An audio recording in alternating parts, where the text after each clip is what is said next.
নমস্কার বন্ধুরা, স্টোরি পয়েন্টে আপনাদের স্বাগত। আজ স্টোরি পয়েন্টে আমরা শুনব বিখ্যাত সাহিত্যিক সুচিত্রা ভট্টাচার্যের লেখা কাচের দেওয়াল এর দ্বিতীয় পর্ব। মূল পর্ব শুরু করবার আগে প্রথম পর্বের কিছুটা আপনাদের বলে দিচ্ছি।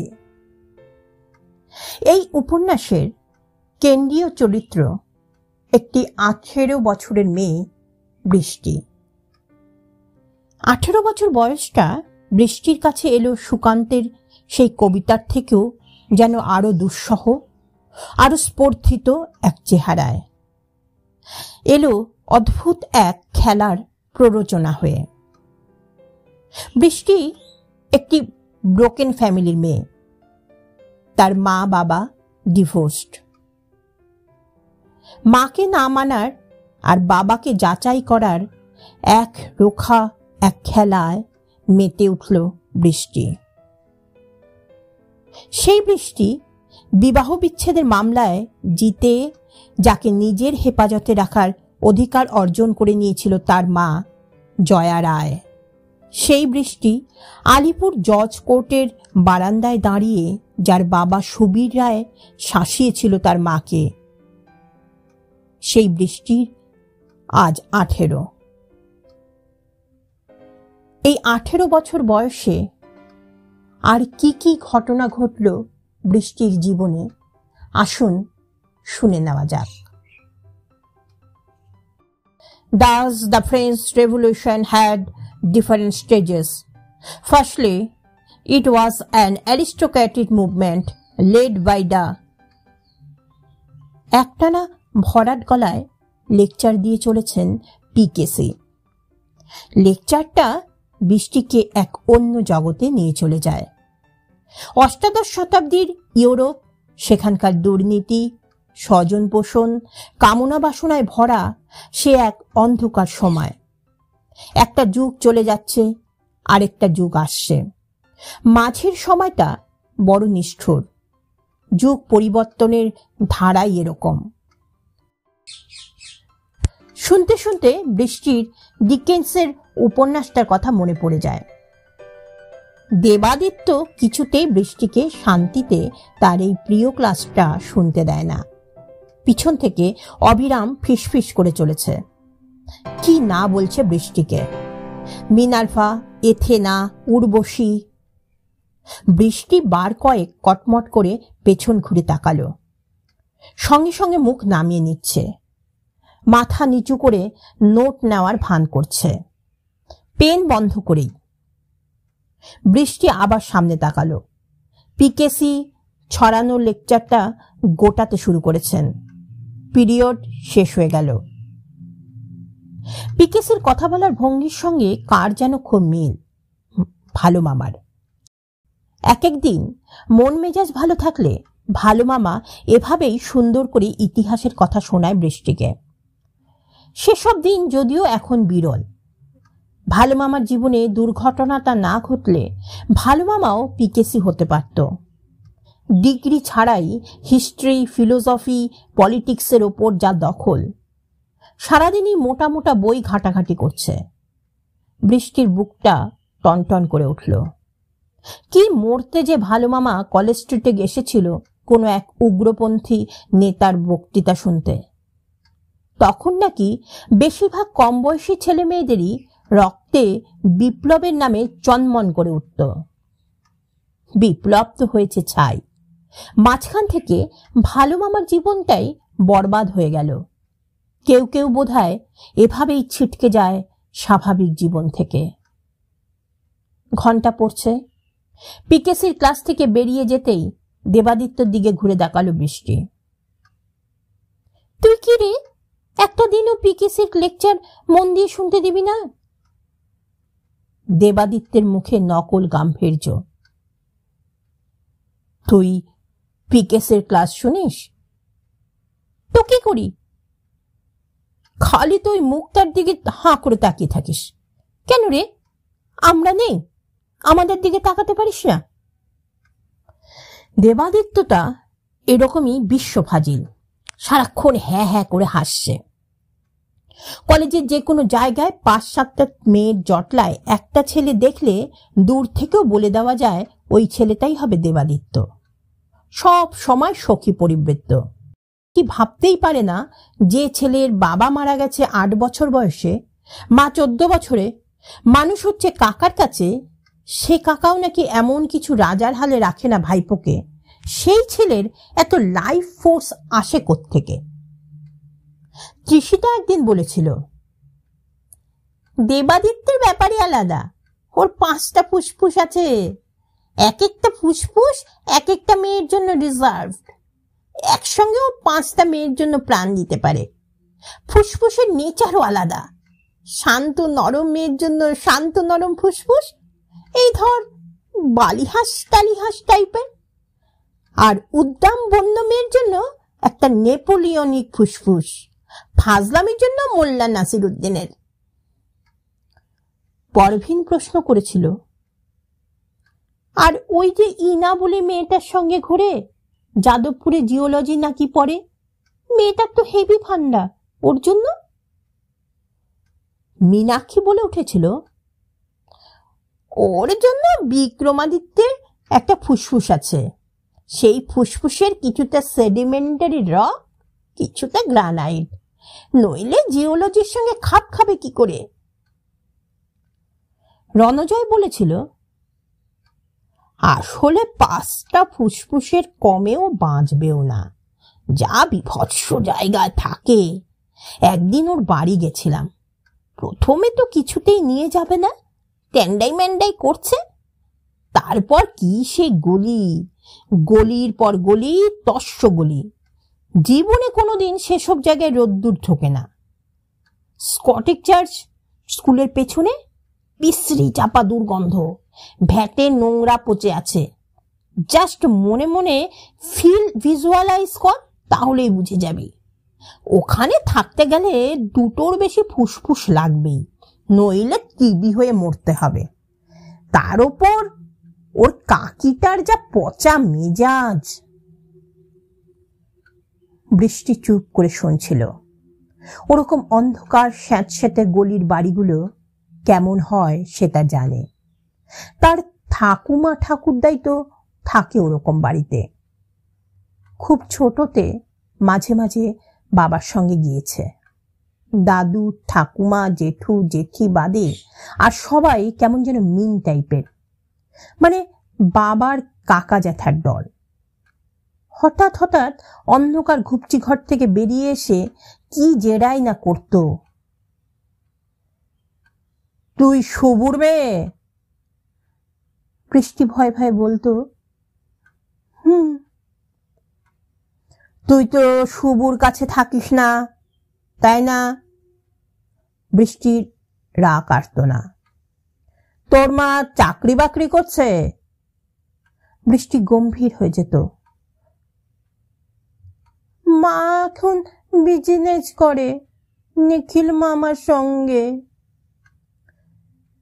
শুনে টাক মাথা লুঙ্গি পরা বাবার জাট্টুটো ভাইটার কি খ্যা খ্যা হাসি। ঘরে ঢুকে জোরে জোরে বউকে বলতো, অনু, শুভুর মেয়ের কথা শুনেছ? ওর মা নাকি এখন বিজনেসে নেমেছে। বৃষ্টি তখন হাসি তার অর্থ বুঝতে পারেনি। বাবাকে বলেছিল, মা বিজনেস করে শুনে ওরা তো হাসাহাসি করছে কেন? বাবা বলেছিল, ওদিকে যেতে হবে না, ঠাকুমার কাছে যা। ওরকম দম চাপা শ্যাওলা ধরা বাড়িতে থাকলে মানুষের মনটাও বোধহয় ছোট হয়ে যায়। দেবাদিত্যের কাকি নাকি রণজয়কে শুনিয়েই বলে উঠেছিল, বন্ধু বান্ধবের চা বিস্কুটের পয়সা কি তোমার বাবা দিয়ে গেছে? হ্যাঁ? দেবাদিত্য হাতের মুদ্রায় বোঝাতে চেয়েছিল কাকি পাগল। বেচারা বৃষ্টির দেবাদিত্যের উপর মায়া হয়েছিল খুব। ওরকম একটা সংসারে আরশোলা টিকটিকির মতো থাকতে হয়, বাবা মা কেউ নেই, থাকলেও কি খুব ভালো হতো, কে জানে। হাতের ব্যাগ দিয়ে দেবাদিত্যের পিঠে ঠোক্কর দিল বৃষ্টি। এই, তোর দিকে তাকাতে যাবো কেন রে? নিজের মুখ কখনো আয়নায় দেখেছিস? সঙ্গে সঙ্গে ফাজিল ছেলেটা একেবারে চোখের কাছে চোখ রেখে বলেছে, দেখেছি তোদের চোখের আয়নায়। এই, চপ খাওয়াবি? বৃষ্টি হেসে ফেলল। এমন মজার কথা বলে দেবাদিত্য। তার কলেজের বন্ধুগুলো স্কুলের বন্ধুদের থেকে এত আলাদা। নিষেধের কাঁটা তার তুলতে চাইলেও হ্যাঁচকা টানে সেটাকে উপড়ে ফেলে দেবে এইসব বন্ধুরা। টাটকা বাতাসের ধাক্কায় বৃষ্টির মনে একটু আগেও জমে থাকা মেঘটা উধাও। বাড়ি থেকে বেরিয়ে রনিদের বাড়ির সামনে আসতেই মেজাজ খারাপ হয়ে গেছিল বৃষ্টির। কি তুমুল চিৎকার, তর্জন গর্জন। রনির মা অশ্রাব্য ভাষায় খিস্তিখেউর করছিলেন রনির বাবাকে। এমন চেঁচামেচি যে বাইরেও লোক দাঁড়িয়ে গেছে দু একটা। এমনিতে বৃষ্টিদের পাড়ায় অন্যের বাড়িতে সচরাচর উঁকি দেয় না কেউ। আধুনিক সভ্যতার নিয়ম মেনে প্রতিটি বাড়ি পাশাপাশি দাঁড়িয়ে থাকে উদাসীন স্ট্রিট লাইটের মতো। কখনো কখনো একটা বাতি নিভু নিভু হলে অন্যের আলো এসে পড়ে তার উপর, সৌজন্যর। তার বেশি কিছু করা এসব পাড়ায় প্রাচীন গ্রাম্যতা বলে মনে করা হয়। কৌতূহল এখানে ভীষণ চাপা, চাকুরবাহী। তবে কলহের মাত্রা বস্তির পর্যায়ে নামলে একটু চাঞ্চল্য তো জাগবেই। মোড়ের মাথায় পিকলু টুকুনকে দেখে বৃষ্টি জিজ্ঞাসা করেছিল, কি ব্যাপার রে? সাত সকালে ষাঁড়ের মতো চেল্লাচ্ছে কেন রে দুজনে? পিকলু বলে উঠেছিল, রনির বাবা মাসের 2 সপ্তাহ যেতে না যেতেই সব টাকা ঘোড়ার পেছনে ঢেলে আসে। কোন বউ সহ্য করবে বলতো? টুকুন বলল, বাজে বকিস না, রনির মার বাতিক আছে। রনির বাপটাকে সব সময় এমন সন্দেহ করে, ভাষা শুনেছিস? দিনের পর দিন রনিটা যা কি করে বরদাস্ত করে। কি ব্যাপার কে জানে, কিন্তু মানুষের সঙ্গে মানুষের সম্পর্কের কি শুধু এই পরিণতি? রনির মা কি ভালোই না বাসতেন বৃষ্টিকে ছোটবেলায়। একবার সরস্বতী পুজোর দিন রাস্তার মাঝখানে বৃষ্টির শাড়ি টাড়ি খুলে বিদিকিচ্ছিরি অবস্থা। মাসিমা কি যত্ন করে কুচি দিয়ে শাড়ি পরিয়ে দিয়েছিলেন। রনির সঙ্গে খেলতে গিয়ে ঝগড়া হলে সব দোষ রনির। বৃষ্টি খুব লক্ষ্মী মেয়ে। রনির জন্মদিনে কি সুন্দর হারমোনিয়াম বাজিয়ে গান শোনাতেন। সেই মাসিমা ওরকম নোংরা ভাষায়। দেবাদিত্য আবার খোঁচাচ্ছে বৃষ্টিকে, এই খাওয়া না মায়েরি, অতগুলো স্কলারশিপের টাকা ড্র করলি। এই এই না, কৃষিটা পেছন থেকে গলা উঠালো। বৃষ্টি কদিন ধরে যা ড্রেস মারছে, ক্যান্টিনে তো ওর নো অ্যাডমিশন হয়ে গেছে, গেলেই হাইজ্যাক্ট। আর তোরাও এমন কিছু মেডিফাল নাইট নোস যে ওকে উদ্ধার করে আনতে পারবি। কালো লং স্কার্টের ওপর মিশকালো টপে বৃষ্টি আজ ভিক্টোরিয়ার পরি। কালো রঙই তার সব থেকে প্রিয়।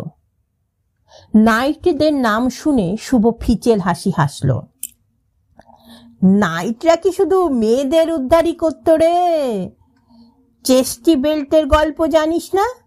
সেই ক্রুসেড লড়তে যাওয়ার সময় নাইটরা বউদের চেস্টিটি ব্লেড পরিয়ে দিয়ে তালা চাবি লাগিয়ে যেত অন্য নাইটদের ভয়ে।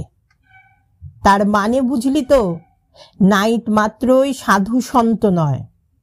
আমরা যদি সেরকম নাইট হই সেটা কি ভালো হবে?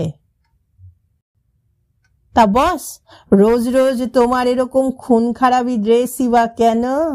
এনিথিং ঢুকুঢুকু? দেবাদিত্য বৃষ্টির হাত ধরে টানল। ঢুকু ঢুকু কেন, ওপেন আমার সঙ্গে, চল তো বৃষ্টি, আমরা নিমতলায় যাই।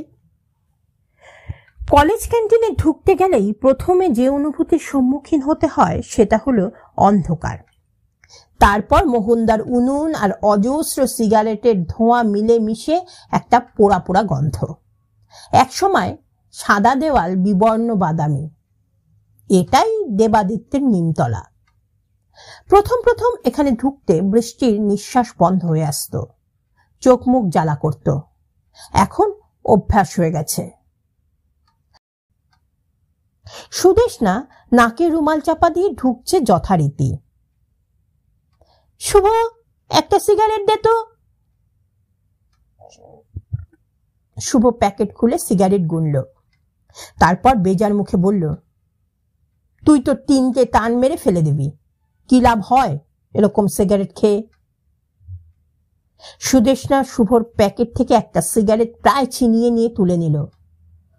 ধোঁয়ার গন্ধটা কম লাগে। বৃষ্টি মুখ বেঁকালো।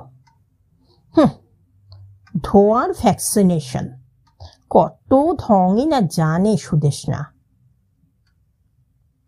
সুদেষ্ণাকে বন্ধু বান্ধবরা প্রায় কেউই পছন্দ করে না। সে কলেজে এসে প্রথম দিনই জানিয়েছে তার বাবা বিখ্যাত heart specialist doctor Asit Das, তার মা 3টে নামকরা স্পেশাল ওয়েলফেয়ার অর্গানাইজেশনের প্রেসিডেন্ট এবং ভাইস প্রেসিডেন্ট। সে পরপর 2 দিন এক রঙের গাড়ি চড়তে পারে না। দরকারে অদরকারে লোকজনকে দেদার টাকা বিলোয় সে। কলেজের দারোয়ানের মেয়ের বিয়েতেও অবলীলায় 3টে 100 টাকার নোট বের করে দিয়েছিল। সে অর্থ দিয়ে কুর্নিশ কিনতে ভালোবাসে। তার 2টো সেকেন্ড জেনারেশনের অ্যালসেসিয়ান, একটা খাঁটি বিদেশি স্প্যানিয়েল আর একজন টল ডার্ক হ্যান্ডসাম বয়ফ্রেন্ড আছে। ক্যান্টিনের দরজায় সিঁড়িতে দল বেঁধে বসে ছেলেমেয়েরা, গোছায় গোছায়, আলাদা আলাদা। বাংলার শিক্ষা সংস্কৃতির পীঠস্থান ঐতিহ্যবাহী এই কলেজে নিম্নবিত্ত, উচ্চবিত্ত, মধ্যবিত্ত সকলেরই নিজস্ব পরিমণ্ডল আছে। চট করে কেউ তার বাইরে যায় না। আবার সব নিয়মেরই কিছু ব্যতিক্রম তো থাকেই। দেবাদিত্য সেই ব্যতিক্রম, সুদেষ্ণাও। শুভ হাঁক মারল, এই বাচ্চা, কি আছে রে? এতটুকুন একটা ছেলে এসে দাঁড়িয়েছে, হাইট টেবিলের মাথায় মাথায়, খালি গা, কালো রং, দেব শিশুর মতো চোখ। কি করে যে মোহনদা ঠিক একটা করে বাচ্চা জোগাড় করে ফেলে! এই 4 মাসে কম করেও গোটা 5 বাচ্চা বদল হতে দেখল বৃষ্টি। শিশু শ্রমিক নাকি এদেশে বেআইনি। বাচ্চাটা গড়গড় করে ধারাপাত মুখস্থ করে বলে চলেছে, চা, চপ, ডিমের টেবিল, পাপলেট। অন্যদিকে ফিলোসফির অর্চিতা এক গন্ডা বাউল নিয়ে বসে, মাঝে মাঝেই তাদের গুপি যন্ত্র নিয়ে পিরিং পিরিং বাজাচ্ছে। একটা বাউল তো বেশ পুরো। লোকটার সামনে প্লেটে 4খানা চপ। কি বিদঘুটে শখ যে অর্চিতার বাউল ধরে গান শোনার। বৃষ্টি চেঁচিয়ে জিজ্ঞেস করলো, কিরে, এবার কোন ডিস্ট্রিক্ট? বাঁকুড়া, ওন্দার কাছে হেতমপুর গ্রাম থেকে। শুনবি, এর গান শুনবি? বৃষ্টি মুখে বলল, পরে। মনে মনে বলল, রক্ষে করো। কে যে কিসে আনন্দ পায়। রণজয় ব্যস্ত সমস্ত ভাবে ক্যান্টিনে ঢুকে বৃষ্টিদের টেবিলে এসে বসে পড়ল। এই, ডেট ফেট সব ফাইনাল। স্যারের সঙ্গে কথা হয়ে গেল। 3টে জায়গার অপশন আছে, রাজগীর, নেতারহাট, শিমলিপাল। চুজ কর কোথায় যাবি। রাজগীর ঠিক হয়েছিল না? 2টো অপশন বেড়েছে, 4 দিনের ট্যুর, বাজেট পার হেড 400 টাকা। শুভ হৈ হৈ করে উঠল, শিমলিপাল, শিমলিপাল। রণজয়ের কথাটা কানে বাজল বৃষ্টির। রাজগীর, নেতারহাট, শিমলিপাল। নেতারহাট নামটা তার বড় চেনা চেনা। নেতারহাট না মাদারিহাট কোথায় শেষবারের মতো বেড়াতে গিয়েছিল তার বাবা মার সঙ্গে? দূর, মাদারিহাট তো নর্থ বেঙ্গলে। নেতার হাতে গিয়েছিল বৃষ্টি। বাবার কাছে শুনেছে আরো ছোটতে নাকি ওয়ালটেয়ার গিয়েছিল তারা, আরেকবার সিমলা। সেই জায়গাগুলোর কথা কিছুই মনে নেই, বরং আবছাভাবে মনে আছে নেতার হাটের কিছু কথা। নীল আকাশ ছোঁয়া উঁচু উঁচু গাছ, যতদূর চোখ যায় সবুজ এক উপত্যকা, একটা টলটলে জলের হ্রদ, গাঢ় সোনালী রঙের রোদ্দুর। কিরে সুদেশ, না কি ঠিক করলি? শিমলিপাল নয়, রাজগীর চলো। হট স্প্রিং আছে, নালন্দা আছে। টিএমও সেই কথাই বলছিলেন, আরো কত ধ্বংসাবশেষ। ছাড় তো, টিএম এর ধান্দা অন্য। ওখানে জরাসন্ধের কুস্তি আখড়া আছে না? টিএম তো প্রতি বছরই নেতাজি ইন্ডোরের টিকিট কেটে কুস্তি দেখতে যান। ধোবি প্যাচ, এরোপ্লেনের স্পিন প্যাচ, সবকিছুরই তো অরিজিন জরাসন্ধ। বিক্রমের কথায় হাসির হল্লা উঠল। কিরে বৃষ্টি, তুই কিছু বলছিস না যে? বৃষ্টি অন্যমনস্ক। স্কুল থেকে কতবার বাইরে বেড়াতে নিয়ে যাওয়া হয়েছে, বৃষ্টি কোনো কারণেই কোথাও যায়নি। বন্ধুদের সঙ্গে বেড়াতে যাওয়ার কথা উঠলেই একটা চাপা অস্বস্তি হতো তার। কেউ যদি বাবা মার কথা তোলে, বাবা মার ডিভোর্সের ব্যাপারটা স্কুলে সকলেই জানতো যে, ছোটখাটো খোঁচাও সে কম খায়নি। শম্পা চোখ ঘুরিয়ে ঘুরিয়ে বলতো, তোর কত মজারে সিঞ্জিনি, দুটো বাড়ি, ডবল আদর, তার উপর তোর মা আর বাবা যদি আবার বিয়ে করে তাহলে তো মোট দুটো মা দুটো বাবা। তুই কি লাকি রে।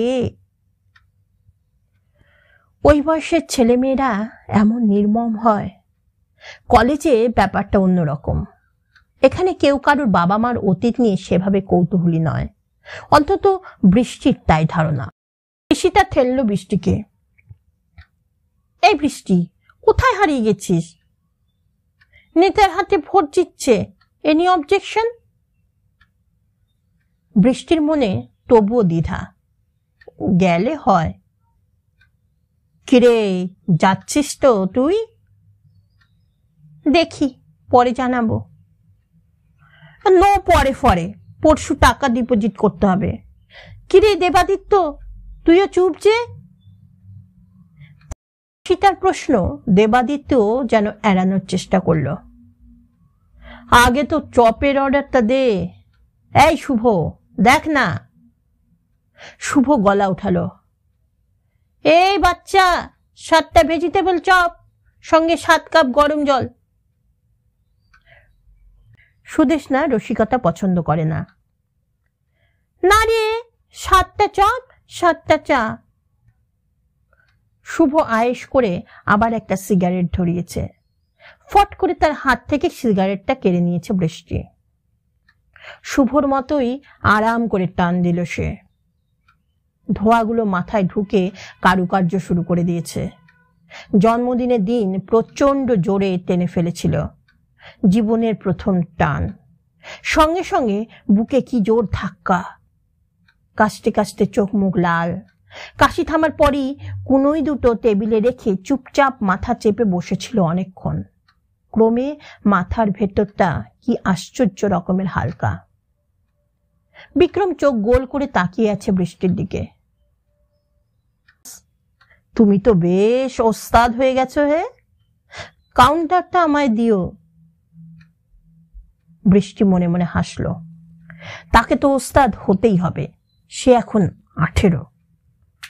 দূরের টেবিলে একজনকে হাত নাড়ল দেবাদিত্য। বৃষ্টি ঘুরে তাকালো। অরিজিৎ রোজকার মতোই একলা। এই অরিজিৎ, ওখানে কেন? অরিজিৎ টেবিলের কাছে এলো না। বস। না রে, আমি একটু লাইব্রেরি যাব। এক্সকারশনে যাচ্ছিস তো? কদিনের জন্য তোর লাইব্রেরি কিছু বন্ধ থাকবে। ঠাট্টাটা গায়ে মাখল না অরিজিৎ।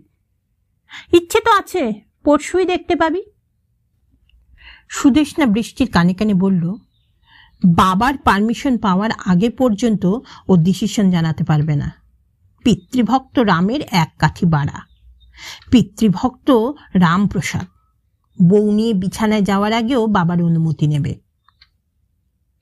সারাক্ষণ বইয়ের পাতায় মুখ গুজে থাকে অরিজিৎ। হাই মাইনাস পাওয়ারের চশমা, বয়সের তুলনায় মুখটা বেশ ভারিক্কি। দেখলে মনে হয় যেন কনফুসিয়াসের জীবনপঞ্জি লাইব্রেরি আর আলাউদ্দিন খিলজির ওপর সেমিনার অ্যাটেন্ড করার জন্যই অনেক কষ্টে বেঁচে আছে সে। বৃষ্টির সুবীরের মুখটা মনে পড়ে গেল। তার জন্মদিনের পরপরই ফরিদাবাদ চলে গেছে। যাওয়ার দিন সকালে ফোন করেছিল। গলায় নকল উচ্ছ্বাস ফোটালেও বাবার ঘাবড়ানো ভাবটা এখনো যায়নি। মেয়ের একটা মাত্র আক্রমণে অবস্থা বেহাল। হায় রে! বাচ্চা ছেলেটা 7টা ডিশ অদ্ভুত কায়দায় ব্যালেন্স করতে করতে টেবিলে এনে রাখল। ধোয়ার মধ্য দিয়ে যেন ভাসতে লাগলো ছেলেটা। বাচ্চাগুলো তো সার্কাসে যেতে পারে, তবু একটা হিললে হয়। দুহাত নেড়ে বাচ্চা তার হাঁটার ভঙ্গি বন্ধুদের নকল করে দেখাচ্ছে দেবাদিত্য। কি হাতের ব্যালেন্স দেখেছিস? শুভ কথাটাকে খুব একটা আমল দিল না। চপে কামড় বসিয়ে প্রশ্ন করল, ড্রিঙ্কস কি কলকাতা থেকে নিয়ে যাওয়া হবে? বিহারে নাকি দাম কম। তৃষিতা আটকে উঠল। তুই ড্রিঙ্ক করবি? করি তো মাঝে মাঝে, একটু একটু, বাবার বোতল থেকে। ধরা পড়ে যাস না? যতটা খাই ততটা জল রেখে দি। বাবাটাও হেভি শেয়ানা, বোতলে দাগ মেরে রাখে আজকাল। সেদিন মার ওপর খুব হম্বিতম্বি করছিল, স্কচ এত লাইট হয় কি করে, এ নির্ঘাত তোমার গুণধর ছেলের কাজ, যেদিন হাতে নাতে ধরব। বৃষ্টি লক্ষ্য করল হাসতে হাসতে শুভর চোয়াল শক্ত হয়ে যাচ্ছে, মুখ চোখ টান টান। তুমি শালা নিজে বন্ধু বান্ধব নিয়ে মাল খেয়ে হাল্লা করবে, রাত দুপুর অব্দি ব্লু দেখবে, আর ছেলেদের বেলায় নীতি ঝরে পড়ছে। হিপোক্রিট! দেবো একদিন একখানা ক্যাসেট হাপিস করে, রাজীবদের ফ্ল্যাটটা তো ফাঁকাই। এই কি হচ্ছে? রণজয় ধমকে থামানোর চেষ্টা করল শুভকে। হবে আবার কি? আমার কাছে কোনো রাগ ঢাক গুড় নেই। শুভ বেপরোয়া। নিজের বাপ বলে কি ধোয়া তুলসী পাতা নাকি? যা ফ্যাক্ট শুভ সেটাই বলবে। অবাক চোখে শুভকে দেখছিল বৃষ্টি। অনেকটা যেন তার মনের কথাই বলছে শুভ। মিনিট খানেক টেবিলে সবাই নীরব। থমথমে আবহাওয়াটা কাটাতেই বোধহয় বিক্রম বলে উঠল, রঞ্জয়, পরভিন যাবে না? রণজয় চোখ কুঁচকে তাকালো বিক্রমের দিকে। আমি কি করে বলবো? বিক্রম আবার জিজ্ঞাসা করল, ও আজকে কলেজে আসেনি কেন রে? চপে কামড় দিয়ে অন্যদিকে মুখ ফিরিয়ে নিল রণজয়। আমাকে জিজ্ঞেস করছিস কেন? ওর বাড়ি থেকে ওকে ছাড়বে? বিক্রমের মুখে তবু নিরীহ জিজ্ঞাসা। তৃষিতা, সুদেষ্ণা, দেবাদিত্য সবাই মুখ টিপে টিপে হাসছে। বৃষ্টি বুঝল একটা নাটক চলছে, কিন্তু কি যে ঘটছে সেটা সে ঠিক ধরতে পারছে না। বোকা বোকা মুখে তৃষিতার দিকে তাকালো। তৃষিতা বৃষ্টির কানের কাছে মুখ এনে ফিস করে বলল, সেদিন রঞ্জয়কে আমাদের সঙ্গে সিনেমায় যেতে বললাম, গেল না, মনে আছে? সেদিনই সন্ধ্যেবেলা নিউ আম্পায়ার থেকে পরভিনের সঙ্গে বেরোচ্ছিল, মীনাক্ষী দেখেছে। বেগবাগানের মোড়েও পরশু বিকেলে। রণজয় তৃষিতার ফিস কথায় হঠাৎ ভীষণ ক্ষেপে গেল। তোদের কি কোনো টপিক নেই? সবসময় সবকিছুর একটা লিমিট আছে। দেবাদিত্য আর চুপ করে থাকতে পারল না। ঠিকই তো, এমন ভাবে সবাই রণজয়কে আঙুল দেখাচ্ছ যেন রণজয় একাই মাছরাঙা। এদিকে আমি যে অবিরাম পুকুরে ঠুকুরে যাচ্ছি সেটা কেউ পাত্তাই দেয় না। ঘন গুমট আবহাওয়াকে ফুরফুরে করে তুলতে সত্যিই দেবাদিত্যের কোনো জুড়ি নেই। গুম হয়ে যাওয়া শুভ পর্যন্ত হেসে ফেলল। ঠিক সেই মুহূর্তে যে ঘটনাটা ঘটলে সকলেই আশ্চর্য হয়ে থাকে, সেই ঘটনাটাই ঘটল। ক্যান্টিনে ঢুকছে পরভিন স্বয়ং, সঙ্গে মীনাক্ষী। এদিক ওদিক তাকিয়ে বন্ধুদের খুঁজছে। দেবাদিত্য সুর ভেজে উঠল, এই এসে পর, টেবিলেতে বসে পড়ে ধপ করে। রণজয় আর থাকতে পারল না, হিংস্র চোখে সবার দিকে তাকিয়ে উঠে গেল টেবিল ছেড়ে। পরভিন সরল মুখে জিজ্ঞাসা করল, আমাদের দেখে রণজয় উঠে গেল কেন? ও কিছু না, হাত দিয়ে মাছি তাড়ানোর ভঙ্গি করল দেবাদিত্য। ওই নেতার হাটে এক্সকারশনে যাওয়া হচ্ছে, সেখানে কটা বোতল যাবে তাই নিয়ে রণজয়ের সঙ্গে শুভ ঝগড়া চলছিল। বোতল কেন? পরভিনের চোখে অপার বিস্ময়। ছিপি খুলে খাওয়ার জন্য ভাই, তুমি ড্রিঙ্কসের নাম শোনোনি? দেবাদিত্যের ঠাট্টায় পরভিন হোঁচট খেল। নিচু গলায় প্রশ্ন করল, এই ড্রিঙ্ক খেলে মুখ থেকে খুব গন্ধ বেরোয় না? বিক্রম হা হা করে হেসে বলল, নিশ্চয়ই বেরোয় খুকুমণি, তুমি খাবে? 5 দিন মুখ থেকে গন্ধ বেরোবে মিনিমাম। সুদেষ্ণা বলল, এত ভয় দেখাচ্ছিস কেন রে ওকে? না রে পরভিন, তুই জিন খেয়ে দেখতে পারিস, জিনের গন্ধ বেশিক্ষণ থাকে না। চল নেতার হাতে তোকে টেস্ট করাবো। পরভিনের মুখটা হঠাৎ কেমন কাঁদো কাঁদো হয়ে গেল। তার গলায় মিনতির সুর। এই বৃষ্টি, তৃষিতা, তোর একবার আমার বাড়িতে গিয়ে বলবি, ছেলেরাও যাচ্ছে সে কথা বলার দরকার নেই, বলবি কম্পালশন, লেডি প্রফেসররাও যাবে। পরভিনের কথায় শুভ বিরক্ত হলো। কেন, আমরা কি বাঘ ভাল্লুক নাকি, মেয়ে দেখলেই গপ করে খেয়ে ফেলবো? পরভিনের চোখে অসহায় ভাব। দেখ, সব বাড়ি তো একরকম হয় না। আমি তো তোদের বলেইছি আমাদের বাড়ি কিরকম কনজারভেটিভ। আমি কোয়েট কলেজে পড়ি বলে এখনো কম কথা শোনায় না দাদা সাহেব। আমি জোর না করলে। বৃষ্টি পরভিনের পিঠে হাত রাখল। ডোন্ট ওরি, আমরা এমনভাবে তোর বাড়িতে গিয়ে ভয় দেখে আসবো যে না গেলে কলেজ থেকেই তোকে। আর সঙ্গে বলে দিস, নেতার হাটে মোগল পিরিয়ডের প্রচুর রেলিক্স আছে। দেবাদিত্য ফুট কাটল। নতুন খোঁড়াখুড়ি শুরু হয়েছে। যদি জানতে পারে গুল মারছি? ছাড় তো, প্রত্যেক সপ্তাহে একটা করে নতুন জায়গায় গাঁইটি মারা শুরু হয়, নইলে আমাদের বইগুলো অত মোটা হয় কি করে রে? কৃষ্ণা উঠে দাঁড়ালো। আমি চলি রে, জয়ন্ত ব্রিটিশ কাউন্সিলের গেটে ওয়েট করবে, ওর কাছে আজকের ফিল্মের কার্ড আছে। কি বই? The spring, romantic. Jayanta romantic film ভীষণ পছন্দ করে। রোমান্টিক না উদ্দাম জড়াজড়ি? বৃষ্টি দেবাদিত্যের দিকে বিচিত্র ভূভঙ্গি করে দাঁড়িয়ে পড়ল। শুভ বলল, কিরে, তুইও সুদেষ্ণার সঙ্গে চললি নাকি? ধুস, ওরা হাত ধরাধরি করে চাঁদ দেখুক, আমার খেয়ে দিয়ে অনেক কাজ আছে। নিচে এসে দাঁড়ালো বৃষ্টি। পুরনো আমলের ভারী থামগুলোর পাশে জোড়ায় জোড়ায় ছেলেমেয়েরা প্রেমের ক্লাসে মগ্ন। কি যে এত কথা থাকে এদের। 3-4টে জোড়াকে বৃষ্টি চিনতে পারল। তুখোর প্রেমিক প্রেমিকা হিসাবে এদের বেশ নাম হয়েছে কলেজে। শেষ থামের পাশে বসা ভাস্বতী আর সন্দীপকে নিয়ে নাকি উপকথাও চালু হয়ে গেছে। মীনাক্ষী বলছিল অর্চিতা নাকি গান বেঁধেছে ওদের নিয়ে, গ্রামে গঞ্জে বাউলদের দিয়ে গাওয়াবে সে গান।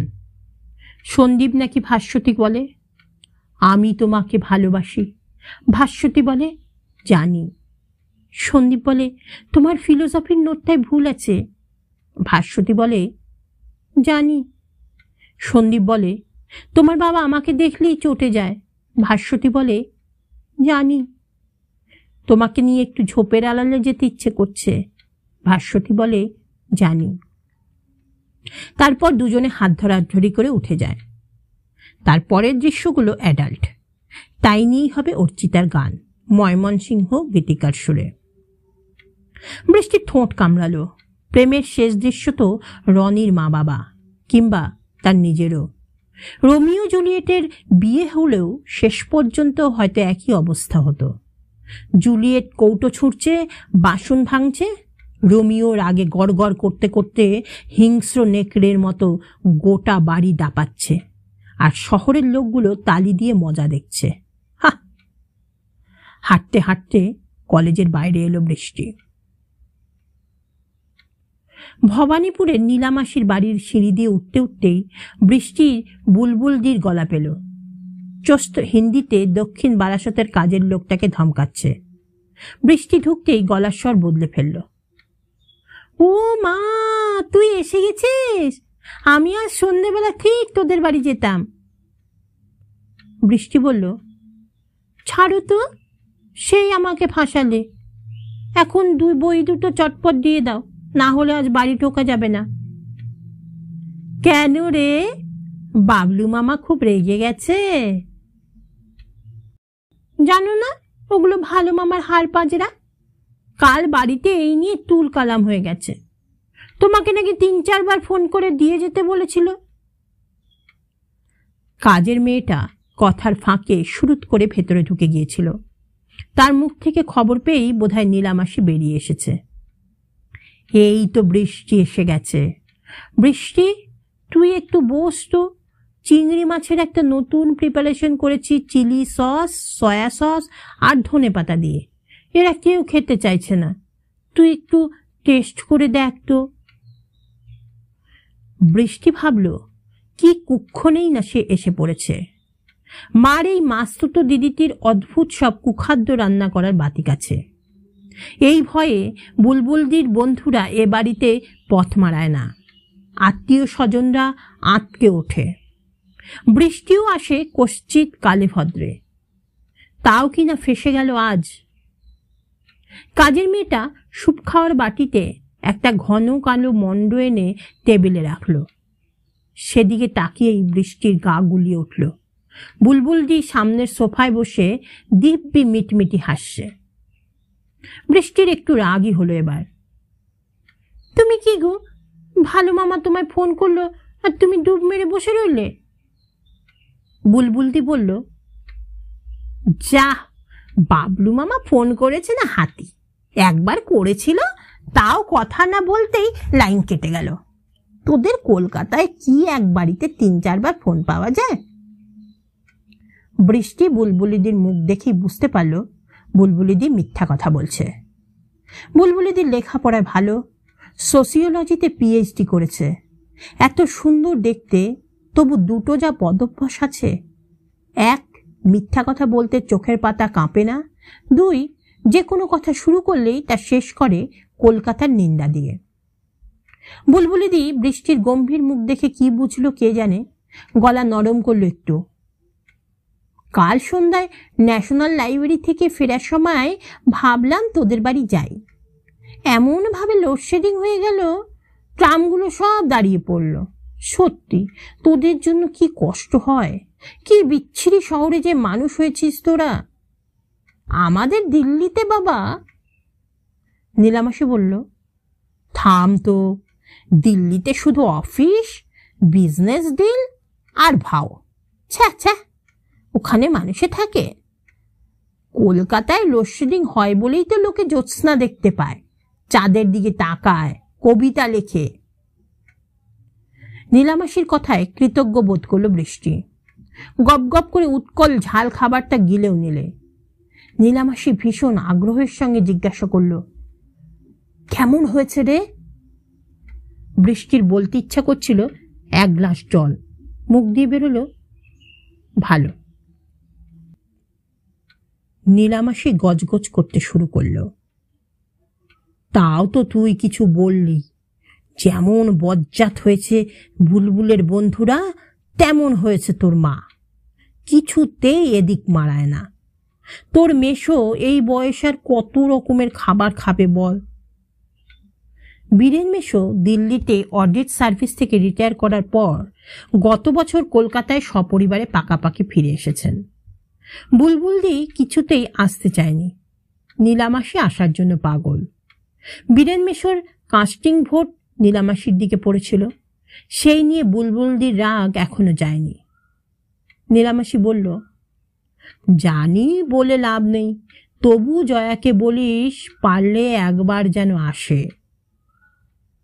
বৃষ্টি ঘাড় নাড়ল, মনে মনে বলল, মাকে বলতে আমার দায় পড়েছে। তোমার যদি টান থাকে নিজে গিয়ে বোনকে হাত ধরে নিয়ে এসো। সে নিজেই আবার কবে এই বাড়িতে আসবে তার ঠিক নেই। মার সঙ্গে বছর 3 আগে শেষবারের মতো বেড়াতে গিয়েছিল বৃষ্টি। শুধু মার সঙ্গে বেড়াতে যাওয়া সেই একবারই। বেড়াতে যাওয়া না বলে বৃষ্টিকে নীলামাসির বাড়িতে জমা রেখে দিল্লিতে মা নিজের কাজ সারতে গিয়েছিল বলাই ভালো। 7 দিনের 7 দিনই মা ব্যস্ত ছিল নিজের ছবির এক্সিবিশন, রিভিউ, সেল নিয়ে। সারাদিন ধরে আর্টিস্ট ফোরাম, গ্যালারি আর প্রমোটার। বৃষ্টি যেন বাড়তি লাগেজ স্টেশনের ক্লোকরুমে জমা থাকার মতো পড়ে রইল নীলামাসির বাড়িতে। ভালো মামার 2টো বই ব্যাগে পুরে যত তাড়াতাড়ি পারা যায় নীলামাসির বাড়ি থেকে বেরিয়ে পড়ল বৃষ্টি। বাড়িতে ঢুকে বৃষ্টি বাবলুর ঘরে উকি দিল। খাটের কাছে রাখা নিজস্ব পোর্টেবল টিভিতে মন দিয়ে 7:30টার খবর শুনছে বৃষ্টির ভালো মামা। বার্লিনের প্রাচীর ভাঙার পর এখন রোজই কোনো নতুন চমকের প্রত্যাশা। এ সময় কেউ কথা বললে সে খুব রেগে যায়। বৃষ্টি খাটের ওপর 2টো বই রাখল। বাবলু একবার সেদিকে তাকিয়ে আবার মন দিয়ে খবর দেখছে। হঠাৎই একটু ভালো মামার পেছনে লাগতে ইচ্ছে করল।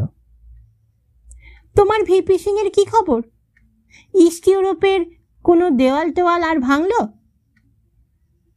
বাবলুর ভুরু জড়ো হলো। বৃষ্টি ভালো মামার খাটে বসে পড়ল। কোল্ড ওয়ার টোয়ার আর চলবে না বুঝলে, এবার ভাঙাভাঙির পালা, সব ভেঙে যাবে। খুব একটা কিছু ভেবে নয়, এমনি বলার জন্যই কথাটা বলেছে। 2টো মতবাদের লড়াই শুরু হয়ে গেছে। বিভিন্ন দেশগুলোর দেওয়াল টিকিয়ে রাখা কঠিন হয়ে পড়েছে দিন দিন। বৃষ্টির ভালো মামা এসব নিয়ে খুব বেশি চিন্তিত থাকে আজকাল। কাউকে ডেকে যেচে কথা বলার অভ্যাস তার বহুকাল চলে গেছে। সুধা দরজায় দাঁড়িয়ে প্রায় ফিসফিস করে ডাকল বৃষ্টিকে। বাবলুর প্রয়োজন ছাড়া সে এ ঘরে ঢুকতে ভয় পায়। জল খাবার খাবে কিছু? বৃষ্টি মাথা দোলালো। চা, কফি। বাবলু টিভি থেকে চোখ না সরিয়ে বলল, আমাকে এখন চা কফি দেবে না। সন্ধ্যের দিক থেকে আমার 3-4টে চোয়া ঢেকুর উঠেছে। বাবলুর গলার স্বর এমনই রূঢ় যে সে ঘরে অন্য যে কেউ বসে থাকতে অস্বস্তি বোধ করবে। বৃষ্টি তবু বসে রইল। এতক্ষণে বাবলু যেন মৃদু সচেতন হয়েছে। সোজা বুলবুলদির বাড়ির থেকে ফিরছিস? তাই এত তাড়াতাড়ি? অন্যদিন তো ন্যাশনাল নেটওয়ার্ক শুরু হওয়ার আগে ফেরাই হয় না। ভালো মামা কি কোনো স্বাভাবিক কথা বলতে পারে না? বৃষ্টিও এরকম লোককে জব্দ করতে জানে। বুলবুলদি বলছিল তুমি নাকি মাত্র একবার ফোন করেছিলে, তাও নাকি কথা হয়নি, লাইন কেটে গেছিল। বাবলু তৎক্ষণাৎ উত্তেজিত। বুলবুল ডাহা মিথ্যেবাদী, আর কোনোদিন আমার কাছে বই চাইতে আসুক। তোমারও বলিহারি চাই, 2টো বই দিয়েই ফেরত যাওয়ার জন্য এত ব্যস্ত কেন? সে কৈফিয়ত কি তোকে দিতে হবে নাকি? যা এখান থেকে। কেউ কিছু বলে না বলে দিনকে দিন। বৃষ্টি খাট থেকে নেমে পড়ল। এ ঘরে বসে থাকা আর নিরাপদ নয়। বৃষ্টি কিছুতেই ভেবে পায় না যে এত সামান্য কথায় কি করে একটা মানুষ এত উত্তেজিত হয়ে পড়ে। আর যদি হয়ে পড়েও বৃষ্টি তাকে থোড়েই কেয়ার করে। নিজের ঘরে এসে বৃষ্টি কানে ওয়াকম্যান লাগিয়ে নিল। বিছানায় শুয়ে পা দোলাতে দোলাতে হার্ড রক্স শুনছে। এ সময় তার চোখের সামনে থেকে বিশ্ব সংসার ভোজবাজির মতো মিলিয়ে যায়। আকাশ গুঁড়ো গুঁড়ো হয়ে ভেঙে পড়লেও সে এখন খেয়াল করবে না। কখনো কখনো তার মুখ বিকৃত হয়ে যাচ্ছে, হাত মুঠো করছে, কখনো বা সম্পূর্ণ শিথিল হয়ে শুয়ে থাকছে বিছানায়। যে কেউ তাকে দেখলে উন্মাদিনী ছাড়া আর কিছু বলবে না। হঠাৎই দরজায় চোখ পড়তে বৃষ্টি চমকে উঠল। মা তার দরজায় দাঁড়িয়ে। মা কখন এলো? আজ এত তাড়াতাড়ি? মাকে দেখেই মস্তিষ্কে আলোড়ন শুরু হয়ে গেছে। কদিন ধরেই মা যেন নজর করছে তাকে। শুধু বাবা কেন, এই মহিলারও কিছু শিক্ষা পাওয়া দরকার। জয়ার মুখ এক ঝলক দেখে নিয়েই বৃষ্টি আবার পা নাচাতে শুরু করলো। জয়া কি একটা বলল, বৃষ্টি শুনতে পেল না। পা দোলাতে দোলাতে কান থেকে ওয়াকম্যান সরালো। বাজনার বিটগুলো মৃদু হয়েছে। কিছু বলছো আমাকে? বলছি, গান ছাড়া কি আর তোমার কোনো কাজ নেই? পড়ছিস না যে? ইচ্ছে। জোরের সঙ্গে কথাটা বলতে গিয়েও গলাটা কেঁপে গেল। বৃষ্টি বুঝতে পারল মা সম্পর্কে ভয়টা তার কাটাতে সময় লাগবে। তবু জোরে জোরে পা দোলাতে চেষ্টা করল। আবার কিছু কিছু দৃশ্য ছবি হয়ে বুকে গেঁথে যায় চিরদিনের মতো। দাঁতে দাঁত চেপে ভুলতে চাইল, আচমকা চোখের সামনে এসে অস্তিত্বের মূল পর্যন্ত নাড়িয়ে দিয়ে যায়। মায়ের মুখের ওপর সেদিন বৃষ্টির ওভাবে পা নাচানোর দৃশ্যটা জয়ার বুকে বিঁধেছিল বহুদিন। স্টাফ রুমে বসে কথা বলতে বলতে, একা স্টুডিওতে ছবি আঁকতে আঁকতে, ক্লাসে ছাত্রছাত্রীদের পড়াতে পড়াতে, কোনো প্রস্তুতির অবকাশ ছাড়াই হঠাৎই ছবিটাকে দেখতে পেত জয়া। একটা উজ্জ্বল ঘর, পোস্টার ওপরানোর ক্ষত চিহ্নে ভরা দেয়াল, পুরনো আমলের একটা সিঙ্গেল বেড খাট। সেই খাটে শুয়ে বৃষ্টি অদ্ভুত তাচ্ছিল্যের ভঙ্গিতে পা দোলাচ্ছে। ভীষণ সচেতন ভাবে উপেক্ষা করছে তাকে। উপেক্ষা না অপমান? দৃশ্যটা বোধহয় আমৃত্যু জয়ার বুকে রয়ে যাবে। এছাড়াও আরো কিছু দৃশ্য প্রতিটি মানুষের মনে জমা থাকে।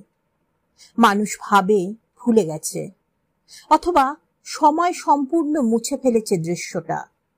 বাস্তবে তা হওয়ার নয়। অবচেতন মনে ছবি রয়েই যায়। সামান্য সূক্ষ্ম ইঙ্গিতে অবচেতনের পর্দা সরে গিয়ে ছবিটা জ্যান্ত হয়ে চোখের সামনে নড়াচড়া করতে থাকে। একাডেমির সেন্ট্রাল গ্যালারিতে ছাত্র রঞ্জন হালদারের আঁকা পেন্টিংটা দেখতে গিয়ে সেরকমই একটা আন্দোলন হৃদয়ে অনুভব করল জয়া। অন্ধকার গুহায় এক চিলতে সূর্যের আলো তেরচা ভাবে এসে পড়েছে। আলোটুকু ছাড়া গুহাতে আর কিছুই স্পষ্টভাবে দৃশ্যমান নয়। প্রধানত হলুদ আর খয়েরি মিশিয়ে দৃশ্যটা ধরার চেষ্টা করেছে রঞ্জন। তেল রঙের কাজ, রঙে তেমন গভীরতা আসেনি, রেখাগুলো তত পরিণত নয়। কিন্তু ছবিটা দেখেই সুবীরদের ন্যায়রত্ন লেনের বাড়িটা নিখুঁত ভাবে জয়ার চোখে ফুটে উঠল। সুবীরের সঙ্গে জয়া প্রথম দিন গেছে ন্যায়রত্ন লেনের বাড়িতে। গলির পর গলি পেরিয়ে জীর্ণ বাড়িটাতে ঢোকার সময় আজন্ম বালিগঞ্জে মানুষ হওয়া মেয়েটার প্রথমে মনে হচ্ছিল বুঝি কোনো কোটরে ঢুকছে, প্রাচীন গাছের কোটর, অথবা ওই ছবিটার মতোই কোনো ধসে পড়া পাহাড়ের গুহায় ঢুকছে জয়া। সামনেই কালচে সবুজ স্যাঁতস্যাঁতে উঠোন, উঠোন ঘিরে কোম্পানির আমলের সাবেকি খিলান। উঠোনে পা রাখতেই জয়ার চোখ আটকে গেল সুবীরদের দোতলার বারান্দায় স্ট্যান্ড কাস্টিং করা রেলিংয়ে। কোনো এক অজানা ফাঁক দিয়ে এক কুচি সূর্য এসে পড়েছিল রেলিংয়ের গায়ে। চতুর্দিকের সাদা কালো আলো ছাওয়ার মাঝখানে ওই জায়গাটুকু কি তীব্র উজ্জ্বল। গগন ঠাকুরের ছবির আভাস যেন। জয়া মন্ত্রমুগ্ধ। দেখো দেখো, ওই রোদ্দুরটুকু ওখানে কি এক্সকিউজ ইট? সুবীর হেসে উঠেছিল। ওই রোদ্দুরটা ওখানে 3 মিনিট থাকে, ওটা আমার জ্যাঠামশাইয়ের ভাগের আলো। সুবীর কিছু ভেবে কথাটা বলেনি। আজ জয়ার মনে হয় পৃথিবীতে সবার ভাগেই বোধহয় ওরকম পৃথক পৃথক আলোর টুকরো থাকে, বাদ বাকি সবটাই স্যাঁতসেঁতে অন্ধকার। ওই আলোটুকুর জন্যই তো বেঁচে থাকে মানুষ। বৃষ্টিকে একদিন যদি দৃশ্যটা দেখানো যেত। সুন্দর একটা পালঙ্কও ছিল ও বাড়িতে, মেহগনি কাঠের, বিডে অ্যাকেন্থাস পাতার কারুকাজ। ছাত্রছাত্রীদের প্রদর্শনী দেখতে এলেই জয়া সবসময় একটা চাপা রোমাঞ্চ অনুভব করে। পাশ করার পর ঠিক এভাবেই সে, নিখিল, শিপ্রা আর শ্যামাদাস মিলে প্রথম এক্সিবিশন করেছিল। নিজেদের পকেটের টাকা খরচ করে কার্ড ছাপিয়েছে, প্রেসের লোকদের ঘুরে ঘুরে নিমন্ত্রণ করে এসেছে। সমালোচকরা আসতে পারে, সিনিয়র আর্টিস্টের কেউ যদি এসে পড়েন, মাস্টার মশাইরাও আসবেন হয়তো। চিন্তায় চিন্তায় জয়ার পা পেটের মধ্যে সেদিয়ে গেছিল। বুকের মধ্যে অবিশ্রান্ত ড্রাম বেজে চলেছে। হ্যাঁ, বলো না কি হবে? সবাই যদি গালাগাল করে, যদি কিছু বলে কিচ্ছু হয়নি। সুবীর তার সমস্ত ভয় ফুঁ দিয়ে উড়িয়ে দিয়েছিল। আমার বউয়ের ছবির নিন্দে করবে? বুকের পাটা আছে কারুর? সত্যি খুব সাহস দিয়েছিল সুবীর। সুবীরের উপর নির্ভর করতে ভালো লাগতো তখন। সেই লোকই উদ্বোধনের দিন কি ডোবান ডুবিয়েছিল। অবুঝ সব ধারণা নিয়ে যে চলতো সুবীর। শিল্পীর স্বামীকেও শিল্পের সমজদার হতে হবে, তা না হলে সানগ্লাস পরে হলের ভিতর এক্সিবিশন দেখতে দেখতে দুম করে একটা মন্তব্য করে বসে জয়ারই ছবি দেখিয়ে। কি দারুণ কাজ দেখেছেন, ভ্যান গগের টাচ আছে না? 3 জন মাত্র শিল্পীর নাম জানত সুবীর, ভ্যান গগ, মাতিস আর রেমব্রান্ট। সবাইকে সব জানতেই হবে এমন কোনো মানে নেই। জয়া কতটুকু জানে সেলস প্রমোশন সম্পর্কে, এ কথাটাই কোনোদিন সুবীরকে বোঝাতে পারেনি জয়া। সুবীর তাকে একদিনের জন্য মানুষ বলে গণ্য করল না। তার শুধু শোকেসে রাখার জন্য একটা বউ দরকার ছিল। দরকার মতো চাবি খুলে তাক থেকে নামিয়ে আদর ফাদর করে আবার তাকে তুলে দেবে। আর সে ঘরে না থাকলে পুতুল তাক থেকে নেমে তার ঘরদোর সামলাবে। এবার হয়তো বিয়ে করে আগের আফসোস মিটেছে। দিদি, আমার ছবিগুলো একটু দেখবেন না? জয়া চমকে তাকালো। সেই থেকে রঞ্জনের ছবিটার সামনেই ঠায় দাঁড়িয়ে আছে। হাসার চেষ্টা করলো একটু। নিশ্চয় নয়, সৌমেনও রয়েছে তার সহপাঠিনীর পাশে। দিদি, আপনাকে আমি এক্সিবিশনের অনেক আগে খুঁজেছিলাম। কেন? আপনি যদি পেন্টিং গুলো আগে একটু দেখে দিতেন। বেশ তো হয়েছে, তবু দিদি আপনি দেখে দিলে। দূর, আমি পড়াই বলে কি ছবির এক্সপার্ট নাকি? কতটুকু জানি ছবি সম্পর্কে। আসলে ব্যাপারটা হলো ফিলিংস, অনুভূতি।